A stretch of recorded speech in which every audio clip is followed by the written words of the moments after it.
आप बंधन सहित ठाकुर जी के पास जाओ, बंधन छोड़ने की जिम्मेवारी ठाकुर जी की है, बंधन छुड़वाने की जिम्मेवारी ठाकुर जी की है। आप जाओ। तो हमारे मध्य प्रदेश में ओरछा स्थान है, तो ओरछा में एक ठाकुर जी के परम भक्त हुए, सब लोग शायद नाम जानते होंगे, श्री हरिराम व्यास। हरिराम व्यास जी हमारे वृंदावन के सबसे ज्यादा यश को गाया है हरिराम व्यास जी ने। ओरछा के राजा मधुकर शाह के गुरुदेव श्री हरिराम व्यास। अब हरिराम व्यास जी का चरित्र तो बहुत बड़ा है, पर मैं सूक्ष्म में कह दूं कि उनको साक्षात महादेव ने प्रकट होकर के कहा कि व्यास जी आप विद्वान इसलिए नहीं बने हो कि आप असहाय लोगों को हराते रहो। वो अपनी विद्वत्ता से सबको हराते थे। महादेव ने कहा कि आप तो विशाखा जी का अवतार हो, आप ठाकुर जी की निज सहचरी हो, आप तो जाओ और जाकर के वृंदावन के यश का गुणगान करो। बंधु एक बात हमारी सुनेंगे ध्यान से, अगर आप कहीं और जन्मे हैं, किसी और स्थान में रहते हैं और किंचित आपके चित्त में ब्रजवास की भावना हो जाए और आपको ब्रज मिल ही जाए, तो निश्चित ही इसमें महादेव की ही अनुकंपा समझिएगा। हमारे ब्रज में बाहर के लोगों को बसावे में, लोग बाग श्री जी से प्रार्थना करते हैं कि हमको ब्रज में बसाओ, लोग बाग ठाकुर जी से प्रार्थना करते हैं कि हमको ब्रज में बसाओ, यमुना जी से संतों से प्रार्थना करते हैं कि ब्रजवास मिल जाए। आज हम सूत्र बता रहे हैं, ब्रजवास की यदि इच्छा हो तो महादेव की आराधना करो, महादेव ब्रज में बसाएंगे। महादेव को ही अधिकार है ब्रज भेजने का। कितनों को भेजा? हरिराम व्यास जी को ब्रज भेजने वाले श्री महादेव। हरिराम व्यास जी जब वृंदावन आ गए तो वृंदावन से उनका जाने का मन नहीं हुआ। तब ओरछा से कई ब्राह्मण गए, उनके परिवार के लोग गए, मधुकर शाह राजा स्वयं चला गया। और मधुकर शाह राजा ने तो वो किया जो कोई नहीं किया। उसने कहा हरिराम व्यास जी से स्पष्ट कहेंगे कि चलो वापस तो नहीं जाएंगे, इनके गुरु जी से आज्ञा दिलवा देंगे तो इनको जाना पड़ेगा। तो मधुकर शाह ने जाकर के श्री हितरवंश महाप्रभु को जाकर के प्रणाम किया, राधा वल्लभ लाल जी के मंदिर में वंदन करके, और हितरवंश महाप्रभु से मधुकर शाह ने कहा कि आप हरिराम व्यास जी को आज्ञा दीजिए कि वो वापस ओरछा चले जाएं। तो महाप्रभु जी बोले भैया ये आज्ञा उचित तो नहीं है, किसी को ब्रज में रहने की इच्छा है तो तुम उसको वापस क्यों ले जाना चाहते हो? तो मधुकर शाह बड़े चतुर थे, उन्होंने कहा देखिए हरिराम व्यास अकेले वृंदावन में रहेंगे तो अकेले का उद्धार होगा, पर हरिराम व्यास ओरछा में रहेंगे तो पूरे ओरछा का उद्धार होगा। तो एक का उद्धार अच्छा कि पूरे नगर का उद्धार अच्छा? तो हितरवंश महाप्रभु बोले भाई नगर का उद्धार अच्छा है।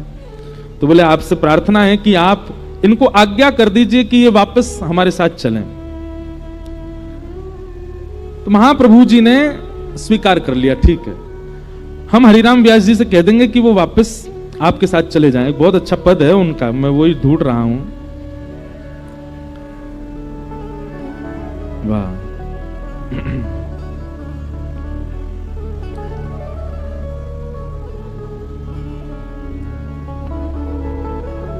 हितरवंश महाप्रभु जी ने यह विचार कर लिया कि आज हरिराम व्यास जी आएंगे तो हम उनको आज्ञा कर देंगे तुम वृंदावन छोड़ करके वापस ओरछा चले जाओ। हरिराम व्यास जी यहां निधिवन में स्वामी श्री हरिदास जी को और बिहारी जी का दर्शन करके वापस आ रहे थे। उनके किसी मित्र ने बीच रास्ते में जाके कहा बोले व्यास जी आज हितरवंश महाप्रभु के पास आप मत जाइएगा। बोले क्यों, गुरुदेव के पास क्यों नहीं जाएं? बोले क्योंकि आप गए तो वो सीधे आज्ञा करेंगे कि आप ओरछा चले जाओ और उनकी आज्ञा आपको माननी पड़ेगी। क्यों? पूरा बात बता दी मधुकर शाह ने, आके उनसे कह दिया आधी आधी बात। ये बात सुनते ही श्री हरिराम व्यास जी गिर पड़े पृथ्वी पर और वृंदावन की रज को अपने तन से लगा करके, वहां के वृक्षों को अपने हृदय से लगा लगा करके खूब रोए और रोते रोते वृंदावन से कहने लगे हमने निश्चित ही कोई अपराध कर दिया होगा जिसके कारण वृंदावन हमको बाहर जाने के लिए आज्ञा कर रहा है। और हरिराम व्यास जी ने यह तक स्थिति कर ली कि महाराज काली पोतली, पूरे मुंह पे काजल लगा लिया, और कई लोग तो ऐसा कहते हैं कि काजल लगा के गधा पे बैठ गए और पूरे वृंदावन में घूमने लगे।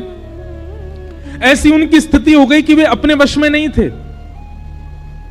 किसी ने पूछा बोले व्यास जी ये मुंह पे काली पोत के आप इस प्रकार इस जानवर पे बैठ के क्यों घूम रहे हैं?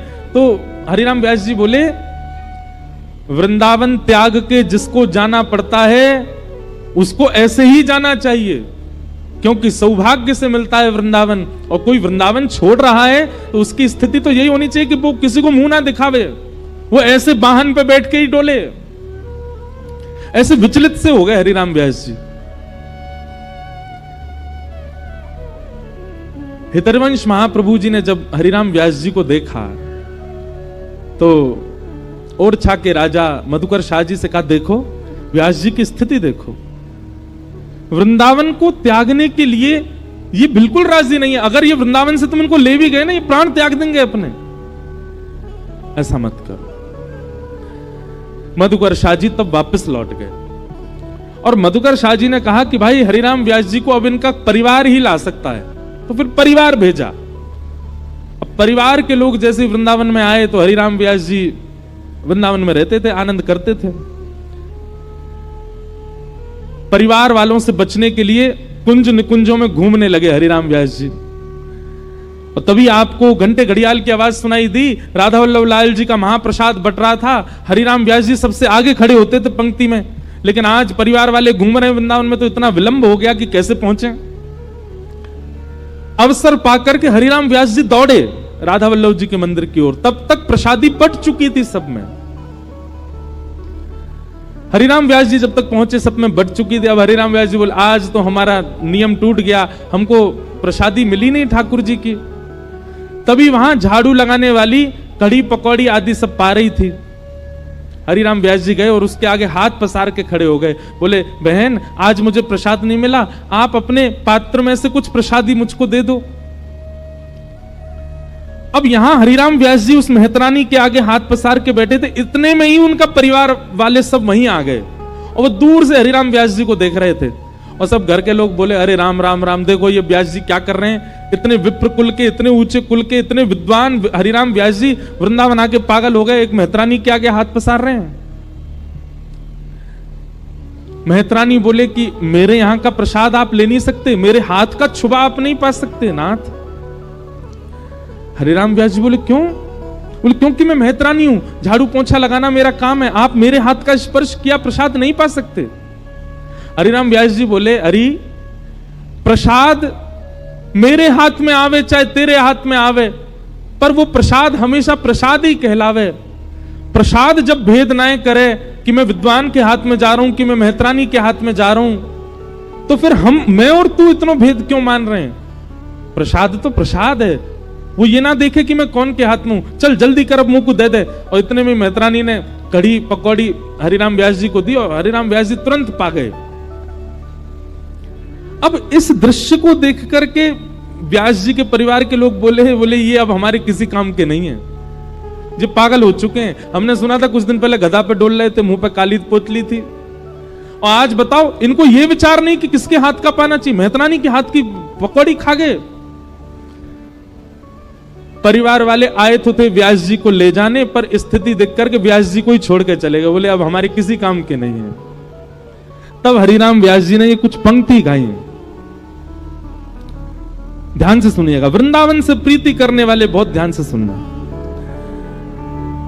व्यास मिठाई विप्र की तामे लागे आग, वृंदावन के स्वपच को झूठन खइए माग।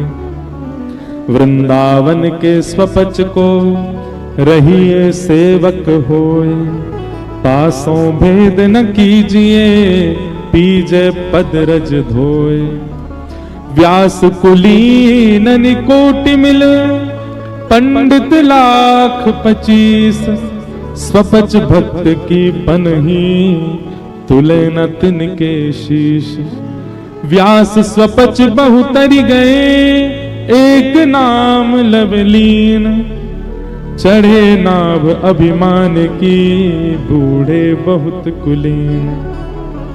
यहां पर श्री व्यास जी ने जात पात की सारी बातों को एक किनारे कर दिया और कहा, भैया हरि जात पात पूछे नहीं को, हरि को भजे सो हरि को हो। वृंदावन के तो स्वपच की भी अगर प्रसादी मिल जाए तो उसको पालो। उसके आगे अगर कोई बहुत बड़ा विप्र कहीं और का आपको कुछ दे रहा हो तो उसको भले ही मत स्वीकार करो, वृंदावन का कोई कुछ दे दे उसको स्वीकार कर लो। ऐसा अनन्य प्रेम, ऐसा अखंड प्रेम वृंदावन के प्रति श्री हरिराम व्यास जी का था। तो हमने ये विषय क्यों शुरू किया कि आपको बंधन नहीं छोड़ने पड़ते, आप ठाकुर जी को पकड़ लो, सारे बंधन ठाकुर जी अपने आप छुड़वा देंगे आपसे। ऐसी ऐसी क्रिया करवाएंगे कि कोई आपके संग रहेगा ही नहीं। पर